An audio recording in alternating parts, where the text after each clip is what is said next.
Padre Santo, gracias le damos por su amor y misericordia. Le agradecemos, Señor, porque tenemos nuevamente este espacio de poder seguir profundizando, Señor. Esta vez sondeando, un poco midiendo la salud nacional de la Iglesia Evangélica. Le pedimos, Señor, que nos ayude y nos dé las herramientas cada vez más para poder seguir viendo, escudriñando, investigando, Señor. Llegando a estos archivos, Señor, tan importantes y tan al mismo tiempo olvidados, Señor, por el protestantismo aquí en nuestro país. Le agradecemos y que pedimos del Señor de su dirección en el nombre de su Hijo amado, nuestro Señor, y por él. Amén.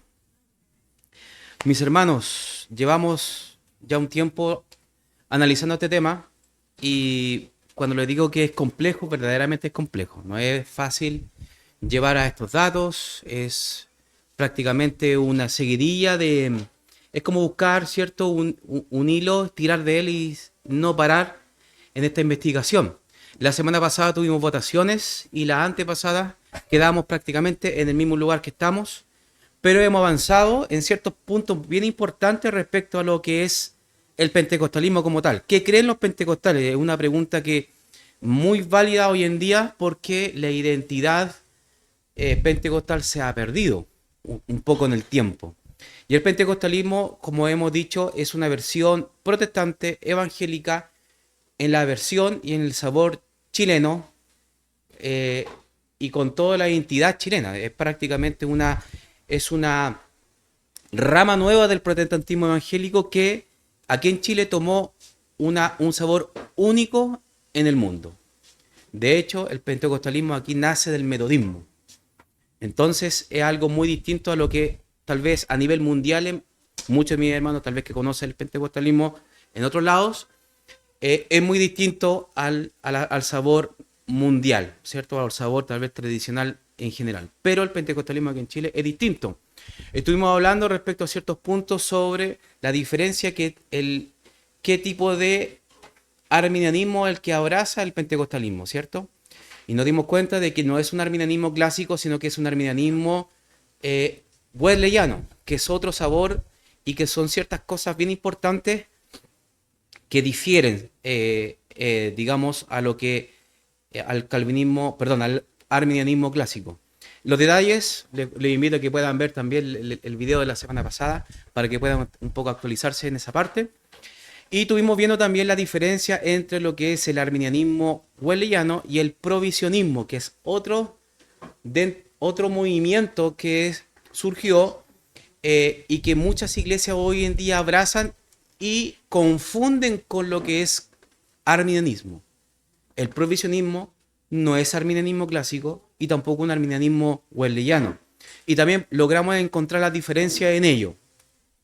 Hay algunos textos que también revisamos de este libro que se llama Declaración de Sentimientos y Disputas Públicas de Jacobo Arminio, ¿cierto?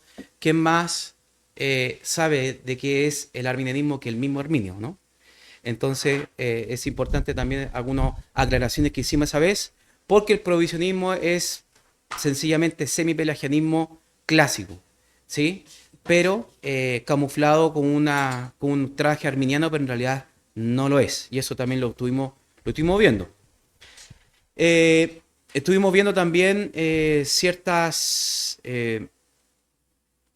puntos de la santificación. Y vamos a recordar ciertas cosas, como por ejemplo la santificación del mundo wesleyano. Esto viene heredado del metodismo prácticamente. Se define como una segunda bendición. Y eso difiere puntualmente a lo que nosotros vemos como la definición propia que tenemos de santidad. Si bien estoy seguro que Wesley no tenía esas intenciones, pero como no profundizó y nos dejó claro en sus textos, se generaron bastantes, tal vez, malos entendidos respecto a este tema, de que puntualmente los que fundaron el metodismo como tal, porque no fue Wesley, tampoco George Whitefield, el metodismo como tal, sino que ellos mismos, estos hombres que fundaron este movimiento, lo tildaron, ¿cierto?, como parte del orden de la salvación, pero primordial para ser considerado salvo, ¿cierto? El que no muestra santidad no es salvo.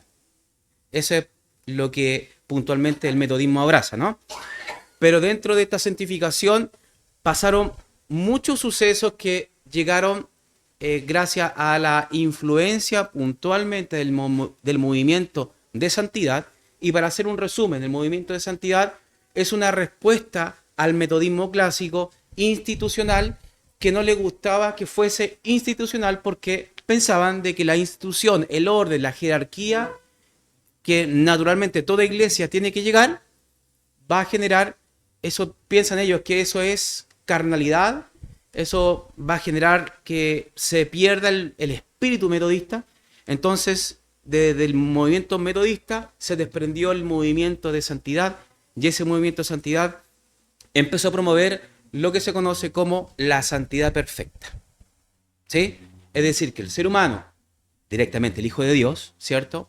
Ya justificado y en su proceso de santificación puede llegar a ser perfectamente santo.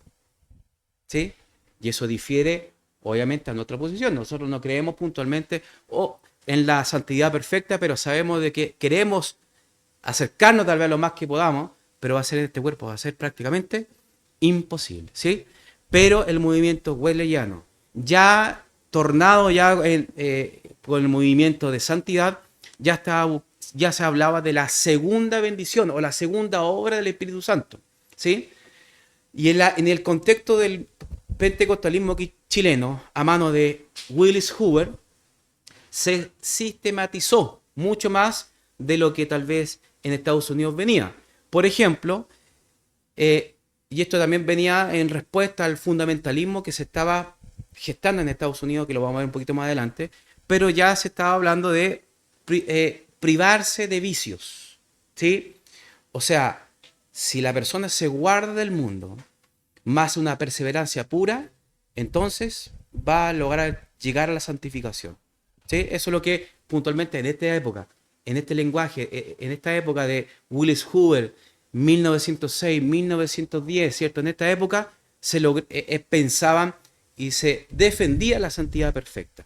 Prohibición del vino y el tabaco, lo vimos la semana pasada. El vino era un tema nacional. Hermanos, no sé si usted alguna vez ha escuchado algunas cuecas de estas muy, muy propias del 18 de septiembre, pero hasta los niños eran víctimas del alcoholismo aquí en Chile. El alcoholismo era un caso tremendo y nosotros hicimos el ejercicio de que posiblemente algunos de ustedes consultaron a sus familiares, más de alguno tiene en el pasado, ¿cierto? Algún curadito en la familia. Y eso es, en la época anterior era muy normal, prácticamente muy normal que el papá de la familia era dado al vino, ¿sí? Bueno, pero la prohibición del vino, la prohibición, hermano, del tabaco, también era considerado, pero no solamente del pentecostalismo como tal, sino que era un consenso general protestante, tanto presbiterianos, tanto como anglicanos, tal vez, metodistas también. Las visitas al teatro, el teatro, digamos, lo que hoy día conocemos como estos obras teatrales, eran consideradas vulgares en la época. Vulgares. Es decir, que si te pillaban en algo así, de hecho estaba peligrando a ser expulsado de la iglesia. No solamente parte del pentecostalismo. El pentecostalismo era parte de esta cultura, ¿sí? Entonces, pero también ellos promovían no visitar y era considerado vulgar. Era considerado también para el pentecostalismo los bailes mundanos. Hermano, tal vez hoy en día nosotros vemos con buenos ojos las cuecas, ¿sí? La cueca era vista con buenos ojos. Pero antiguamente no era muy bien vista. De hecho, se clasificaba como la cueca del pueblo, o la cueca chora, ¿cierto? Y la cueca cuica, o la cueca más elegante, ¿no? Porque se generaba esta división a causa puntualmente porque las prácticas que habían en estas festividades, sobre todo que tienen que ver con el 18 de septiembre, caían siempre en vicios. Y bailar cueca públicamente no era muy bien visto tampoco, y otros bailes también de la época. Bailes mundanos no. Las carreras, la apuesta, las carreras de caballo, las carreras en diferentes índoles, clandestinas también eran consideradas, y no clandestinas también, eran consideradas también mundanas. Bueno, ¿para qué decir, hermano, las cartas o los juegos de azar, cierto? De hecho, hasta hace muy poco, yo cuando pequeño escuché alguna vez, era muy mal visto tirar un dado, ¿sí? Porque era prácticamente burlarse de la soberanía de Dios. Era una de las, digamos, defensas que ellos hacían. Y así fue como el movimiento de santidad se involucró y se desprendió del metodismo, pero no se desprendió doctrinalmente. Siempre mantuvo los principios metodistas, pero adicionando ciertas cosas respecto a la posición de la santidad. ¿Qué es lo que ocurrió? Que después, con el tiempo, el movimiento de santidad, luego de la explosión que ocurrió en Azusa Street, ¿cierto? En la calle Azusa, ellos se adicionaron al movimiento, ¿sí? Pero hay algo que también considerar, de que Azusa Street no llegó de la noche a la mañana como de forma inesperada, sino que los ánimos de este movimiento de santidad dieron cabida a lo que nosotros conocemos como Azusa Street, ¿sí? No solamente llegó del metodismo el movimiento de santidad, sino que varias iglesias históricas, como por ejemplo las bautistas en Estados Unidos, también hubo que se adicionaron al movimiento de santidad o se infiltró dentro de la iglesia bautista el movimiento de santidad, que buscaban la perfección en vida, ¿sí? Y eso después generó que, de hecho, William Seymour, protagonista prácticamente de el Azusa Street, venía de una iglesia bautista, por si no lo sabía, ¿sí? William Seymour, pero influenciado por el movimiento de santidad. El movimiento de santidad agitó todos los ánimos de distintos puntos cardinales del protestantismo aquí en el mundo, pero efectivamente fue importante para el movimiento, ¿cierto? Y efectivamente hizo un antes y un después a lo que nosotros conocemos como movimiento evangélico. Lo que también vimos, mis hermanos, fue que la escatología que se abrazó en un principio en el movimiento pentecostal, metodista pentecostal, de manos de Willis Hoover, era una escatología premilenialista, histórica. Todavía no llegaba las tesis y también, digamos, los principios escatológicos de la dispensación, ¿sí? O el dispensacionalismo. Todavía no llegaba puntualmente a ser masificado, sobre todo para este lado del mundo, ¿sí? Y estaba vigente, pero todavía no estaba siendo masificado. Era premilenial histórica, era más, no tan revisada sistemáticamente, pero sí se afirmaba un hecho.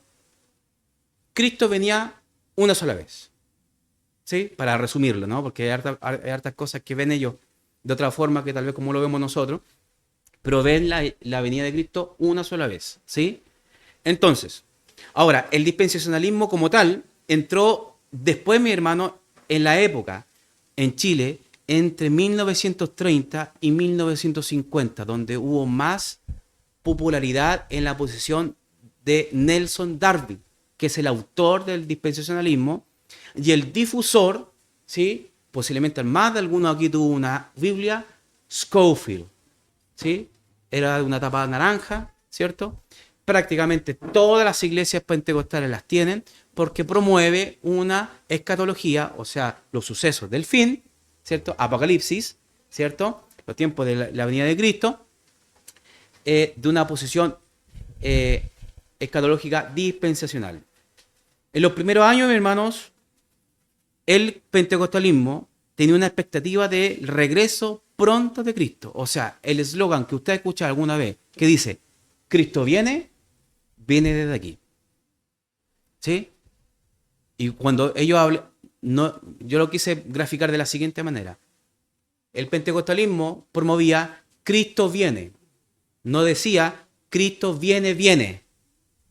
Porque el dispensacionalismo ve dos venidas de Cristo. Una silenciosa y otra pública. ¿Sí? el pentecostalismo hablaba directamente de que Cristo viene y una sola vez. ¿Se dan cuenta? Desde aquí puntualmente viene una especie de distintivo, ¿sí? Slogans, o yo le digo más que slogans, como publicitarios, son como estandartes puntualmente del pentecostalismo, ¿sí? Bueno, habían lecturas literales del Apocalipsis, eso es propio de esta posición, pero sin un esquema dispensacional. Pero sí habían aditivos, como por ejemplo las profecías, habían sueños, señales y también avivamientos. Entre la época de la década del 30 y del 50 del siglo XX, llegó desde Estados Unidos literatura puntualmente americana, pero de corte fundamentalista.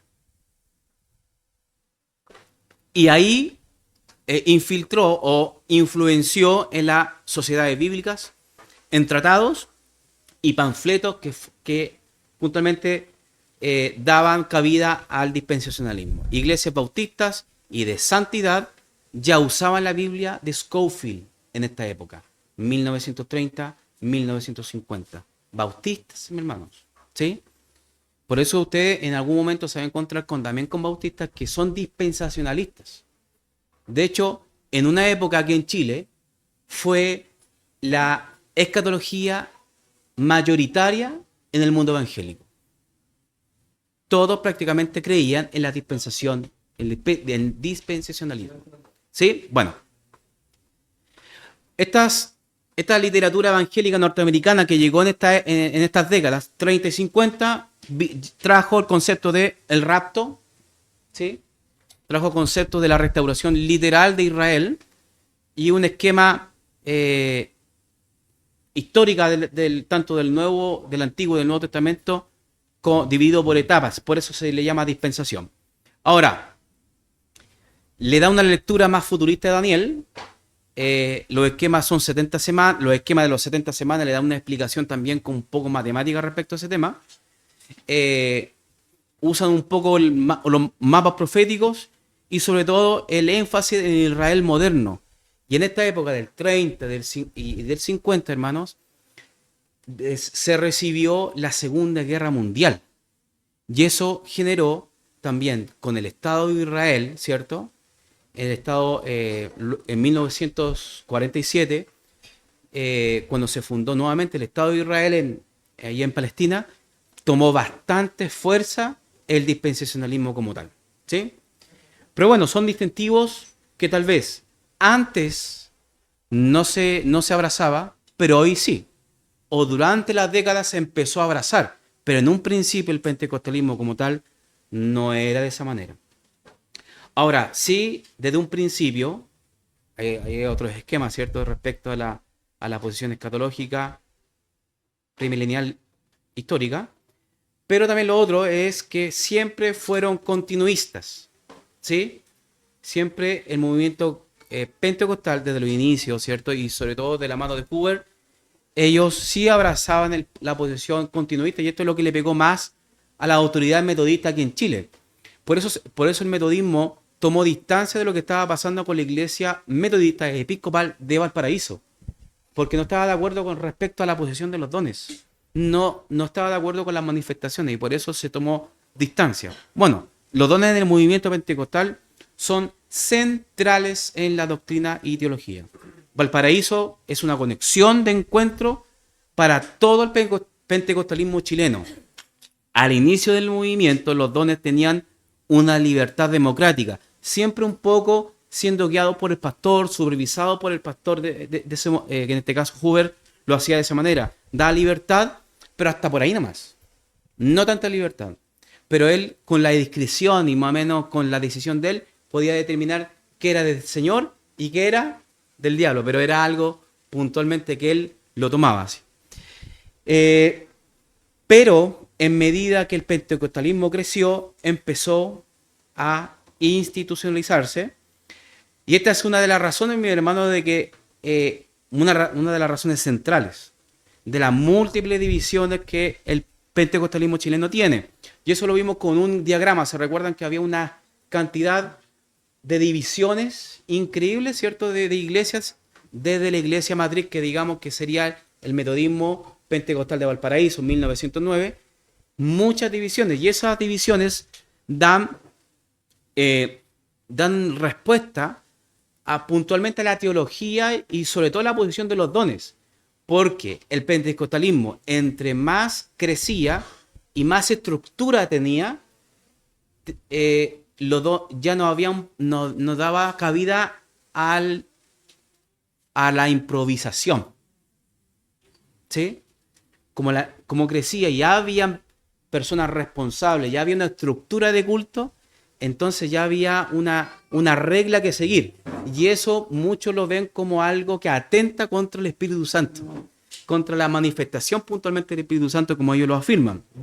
La libertad de los dones que ellos promovían eran coartados por el excesivo control de los liderazgos. Y eso al pentecostal de tomo y lomo siempre le ha molestado.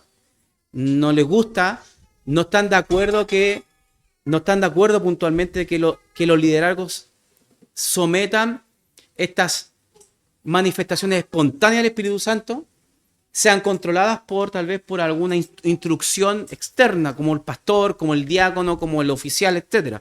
No están de acuerdo. Entonces, por eso existen tantas divisiones, porque fue principalmente a esta causa, a dar libertad al Espíritu Santo, según ellos, ¿cierto?, para poder tener estas manifestaciones. Por lo tanto, ellos siempre tratan de volver un poco al origen de cómo se formaron, ¿sí? En Valparaíso, en los primeros pasos, antes de ser incluso llamado pentecostalismo, eso es lo que puntualmente busca en su origen el pentecostal, ¿cierto? Y lo define como una senda antigua, ¿sí? Lo define, no sé si alguna vez lo había escuchado ese término. Volver a la senda antigua sería esto, volver a Valparaíso, en estricto rigor, 1909, y que ese suceso vuelva a ocurrir y se mantenga y no se institucionalice. Porque al generar estructura, la cosa se ordena. Es natural, porque empieza a crecer la iglesia. Pero bueno, esos son parte también de los distintivos del movimiento pentecostal. Ahora, volviendo a la pregunta, ¿qué creen los pentecostales? ¿Cierto? ¿Qué es lo que nos mueve esto? Hay, dentro del orden de salvación, teníamos el nuevo nacimiento, ¿cierto? La persona se arrepiente, la persona es justificada, posteriormente viene la segunda bendición o la segunda obra, que era la santificación, y hermanos, viene una tercera obra de gracia que se agrega a esta orden de salvación, y estas tres fases, por así decirlo, son esenciales para ser considerado salvo. ¿Sí? O sea, y aquí viene puntualmente el tema del don de lenguas. Si usted en el pentecostalismo, usted no habla lenguas, se le puede cuestionar esta tercera obra de gracia del Espíritu Santo, por lo tanto usted no está bautizado por el Espíritu Santo. ¿Sí? Incluso se le puede decir de que hasta no está completo. Nunca escuché o nunca he escuchado a alguien tal vez muy directamente decir de que si usted no habla en lengua no es salvo. No lo dicen literal tal vez. Nunca lo he escuchado de esa manera, pero te dan a entender que sí. ¿Sí? Indirectamente. Yo creo por un tema más de pudor, un tema más de cuidado, no sé, ¿cierto? Pero el pentecostal de tomo y lomo sí cree en la tercera obra, y si no lo tiene, no está completo, y por lo tanto, si no está completo, no es salvo. ¿Sí? Bueno, a fines del siglo XIX, varios líderes de la Iglesia de Santidad comenzaron a enseñar esta tercera experiencia espiritual, el bautismo en el Espíritu Santo, para recibir, tal vez lo he escuchado alguna vez, el poder, ¿cierto? Y separado puntualmente de la santificación, es como una obra aparte, ¿no? No está dentro de la santificación, sino que viene después de ya llegar a la santificación. O sea, los que reciben la obra, la tercera obra, ¿cierto?, de gracia del Espíritu Santo, según el pentecostalismo, son santos perfectamente, porque están consagrados perfectamente. ¿Se dan cuenta? Que eso es lo que afirma puntualmente. Tal vez no estoy seguro, tal vez si los sistematizan hasta este punto, pero son cosas que son parte de su teología. Bueno, hay ciertas figuras como Benjamin Irving que promovieron un lenguaje respecto a este tema como fuego. Alguna vez lo han escuchado, ¿no? Esto es el poder que se manifiesta en fuego.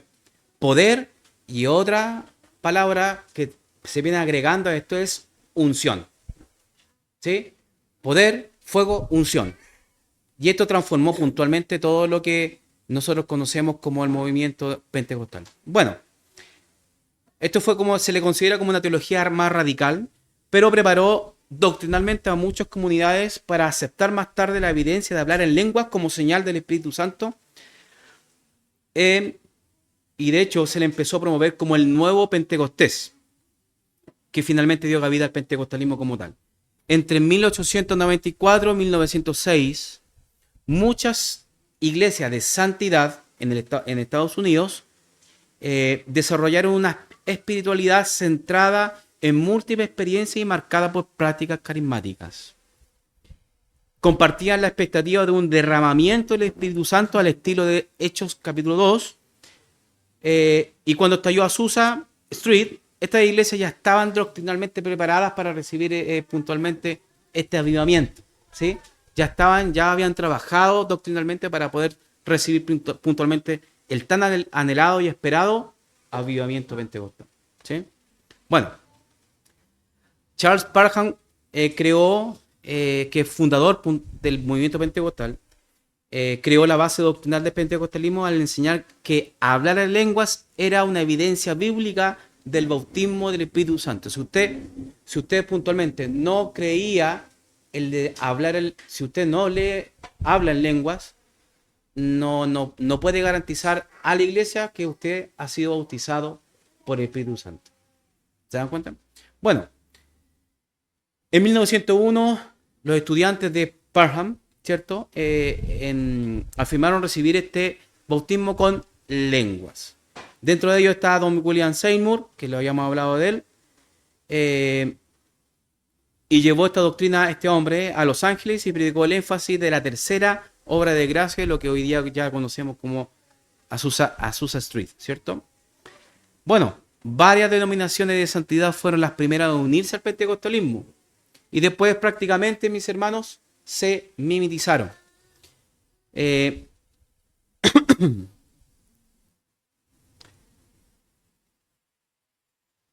Bueno, y así un sinfín de cosas, hermanos, respecto al movimiento pentecostal. Pero no, también hay ciertos puntos bien interesantes que tenemos que nosotros también comentar. Desde aquí ya empieza a hablarse, desde ya Valparaíso 1909 se habla también de la sangre de Cristo. Eso lo vimos la semana pasada. De hecho, se pensaba, gente tal vez de mundo, policía, escuchaban respecto a la sangre de Cristo y se pensaba que desde afuera se creía que era un brebaje, hermano, espiritual. A ese punto. Porque se hablaba muchísimo en la iglesia pentecostal. Se hablaba muchísimo de la sangre de Cristo. Pero sí hay que decir que en este tiempo, en esta época, y sobre todo a la mano de Hoover, promovía a este hombre, pasando a otro tema también, la educación. Hoover era profesor de una escuela, de hecho, él llegó como profesor inicialmente. Entonces, promovía una educación interna de la iglesia, pero esto con el tiempo no se mantuvo en el pentecostalismo. De hecho, el pentecostalismo durante el transcurso de las décadas tomó una posición bastante fatalista un poco, y sobre todo un poco influenciado por el futurismo dispensacional. Entonces, muchos líderes pentecostales, incluso chilenos, y yo alcancé a conocer una persona de que fue afectada puntualmente por este hecho, es que si Cristo viene pronto, ¿para qué estudiar? ¿Sí? Yo creo que más de alguno lo habrá escuchado, ¿cierto? Y de hecho se satanizaba el pentecostalismo posterior las universidades. Pero Hoover, en la época de él, al inicio del pentecostalismo, no fue así. Hoover promovía la educación. Era profesor, no podía estar en contra de su propio principio. él sí ayudaba a sus ovejas, ¿cierto? A los feligreses, ayudaba puntualmente a leer y escribir. ¿Te das cuenta? Entonces Hoover se aparta y es una muestra puntualmente de cómo llegó el pentecostalismo a establecerse y cómo después se estuvo desfigurando puntualmente del sabor original, podríamos decir.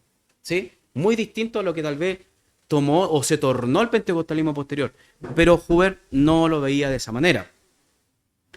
Y la universidad, ¿para qué decir? ¿Cierto? Se consideraba en ese tiempo, hermano, yo estoy hablando de 30, 40 años atrás, se consideraba mundana.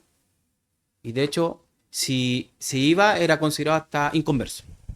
Bueno, Hoover también, y en esta época, se afirmaba mucho respecto fomentaba la sencillez del mensaje. La sencillez del mensaje es que explicar cosas bien sencillas, ¿cierto? Para que la Grey, ¿cierto? Los hermanos pudiesen entender lo mejor posible. Y también en este tema, el pentecostalismo siempre lo afirmó puntualmente. Bueno, también se promovía desde las creencias, ¿cierto? De los inicios del pentecostalismo, la vida de separación, mundanidad, ¿cierto? Y todo lo que tal vez hace el mundo había que separarse, distinguirse del mundo, y yo creo que estamos totalmente de acuerdo con eso. Pero, obviamente que hubo también desviación en el camino. ¿Por qué? ¿Qué es lo que peleaba Hoover puntualmente? ¿Cuál fue uno de sus enemigos? Fue el secularismo. Entonces Hoover se apartaba puntualmente de la razón, ¿sí? Y él promovía en su púlpito buscar la presencia de Dios en vez de buscar razones un poco que tienen que ver con la ilustración, por ejemplo. Se separaba de la ilustración.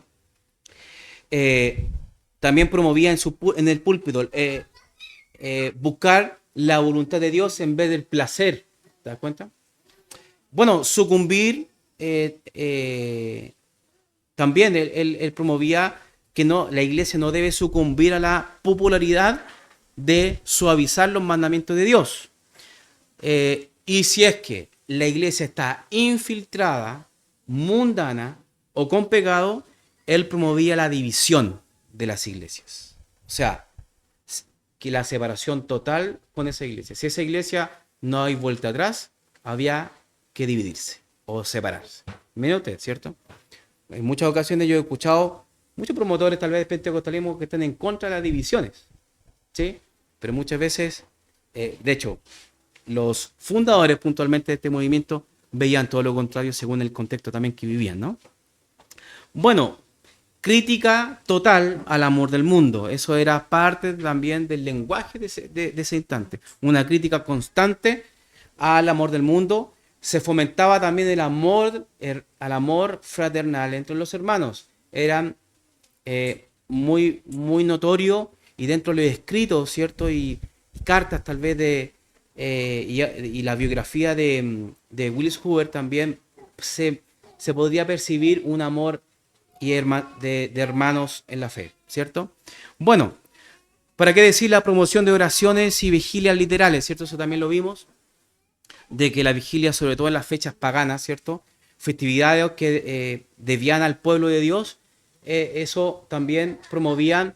Por ejemplo, el 18 de septiembre, de hecho hay algunas iglesias que lo mantienen, de que hacen conferencias, hacen actividades para que los hermanos no se les vaya a otro lado a desviarse o a perderse por ahí en alguna fonda, ¿cierto? Sino que para mantenerlos tranquilitos, así promovían algunas conferencias, algunas cosas, estudio bíblico, vigilia, etcétera, para que los hermanos no se les vaya al mundo. Pues eso es lo que buscaban principalmente, ¿cierto? Pero es así. Bueno. ¿Habían comunión con otras iglesias? Sí. ¿Habían comunión con otras iglesias? Eso también está.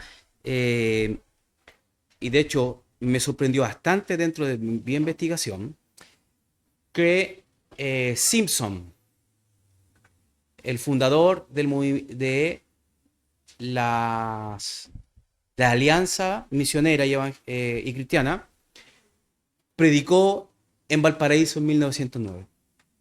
No sé si en 1910 o 1912 llegó a Valparaíso a predicar y Hoover lo invitó y predicó en el púlpito. Un aliancista. Y eso es algo que tal vez no muy conocido, pero hay registros puntualmente de que sí hubo contacto con otras denominaciones. Hoover sí lo tuvo. Y tenía simpatía con ciertos exponentes o con ciertas figuras públicas protestantes, no con todas. Porque Hoover criticaba al catolicismo abiertamente. O sea, yo creo que después de David Trumbull que vimos, ¿cierto? Que peleó codo a codo contra el catolicismo, Hoover expresaba el anticatolicismo. ¿Sí? Y eso quedó plasmado en la cultura evangélica pentecostal y hoy en día se promueve un anticatolicismo, perdón. Pero no solamente el pentecostalismo en esta época, primitivo podemos decirlo, atacaba al catolicismo, sino que también atacaba el luteranismo y atacaba el anglicanismo, por lo tanto, por justamente encontrarlo ritualista, ¿sí? Se separaba de lo que es el ritualismo. Existía una necesidad profunda pentecostal de diferenciarse del mundo y de otras formas de fe que lo consideraban frías, muertas o sencillamente como católicos, ¿sí? Hoover veía también esta diferencia en ellos. Y una oposición total al ritualismo por vincularlos con Roma o protestantes, ¿cierto? Que eran consideradas prácticamente iglesias muertas para él, ¿cierto? Y ese lenguaje se mantuvo durante todo el transcurso hasta el día de hoy. Se mantiene ese lenguaje, ¿cierto? De considerar a otros muertos, pero a ellos vivos, ¿cierto? Es como parte también de su retórica. Existió también, mis hermanos, bueno, hablamos del espíritu anti-institucional, es un principio prácticamente, pero también hubo una promoción de un nacionalismo, ¿sí? Y a pesar de que Hoover era extranjero, porque era gringo, ¿cierto? Pero había un espíritu antimisionero, porque ya no querían una vinculación puntualmente con alguna entidad extranjera que los administrara, sino que ellos querían tener autonomía. Y eso nace, y esto se gestó, mi hermano, durante prácticamente 30 años, desde 1890 en adelante, hubo un descontento con los extranjeros, con la influencia extranjera norteamericana, porque el chileno quería ser dirigido por chilenos y nombrar pastores chilenos. Era algo propio también como un distintivo pentecostal, ¿no? Y se heredó, y vamos a lamentablemente dejarlo hasta acá, se heredó un ministerio laico, ¿sí? Hoover era el preparado, pero los demás pastores en adelante no estaban preparados técnicamente o teológicamente. Por lo tanto, se empezó a gestar un ministerio laico, pero con el tiempo débil, por no estar preparado con ciertos temas contingentes o doctrinales. ¿Sí? Mis hermanos, lo dejamos hasta acá. Por un tema de tiempo, quisiera abrir micrófono si alguien quiere decir una pregunta. Mi hermano Jorge.